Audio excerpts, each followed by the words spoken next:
స్థానిక నాయకులు రేపు మనోడు వస్తాడు ఫోటో దిగుదు అంతే. స్థానిక పబ్లిక్ అది ఏందో కూడా తెలియదు.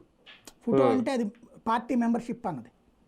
ఇట్లాగా బోల్డ్ అంతమంది సభ్యత్వం తెలిసి తీసుకునే వాళ్ళు ఉన్నారు, తెలియక తీసుకునే వాళ్ళు, లేదా భయంతో ఎందుకు వచ్చిన గొడవ తీసుకుంటే బోలా ఈ 4 ఏళ్ళు నష్టమే ఉంది, వీళ్ళు అధికారంలో ఉన్నప్పుడు ఇది పనికి వస్తుంది కదా ఈ కార్డు అని అనుకునే వాళ్ళు ఉన్నారు.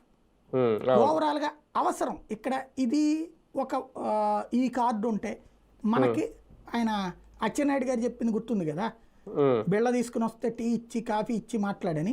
రేపు పొద్దున ఏ ప్రభుత్వ కార్యాలయానికి వెళ్ళినా ఈ కార్డు ఉంటే నీ పని జరుగుద్దబ్బా, పాస్ లాంటిది, బస్ పాస్ లాంటిది అనమాట ఇది. అంతే గుర్తింపు.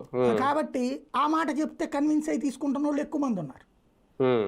ఇది పట్టుకుని వెళ్తే నీకు సంక్షేమ పథకం గ్యారంటీ, ఇది పట్టుకుని వెళ్తే నీకు ఆరోగ్యశ్రీ కాదనే డాక్టర్ ఉండడు, ఇది పట్టుకుని పోతే కనుక నీకు ఏదైతే మిగతా చోట్ల పని జరుగుతుంది ప్రభుత్వ కార్యాలయంలో ఈ సర్టిఫికేట్ ఇవన్నీ, సచివాలయానికి పోతే ఇది పట్టుకుని పోతే పని జరుగుతుంది. ఇది ఎప్పుడైతే నడుస్తుందో దాన్ని జనంలోకి తీసుకువెళ్తున్నారు వాళ్ళు. ఇంకోటి వాళ్ళకి టార్గెట్ ఇచ్చేశారు. అందుకే ఒకళ్ళకి మించి ఒకళ్ళు పోటీలు పడి ఇప్పుడు ఆ మధ్యన ఆవిడ పేరేంటి పరిటాల సునీత వాళ్ళ ఒక ఊర్లో 280 మంది అంత ఉన్నారట.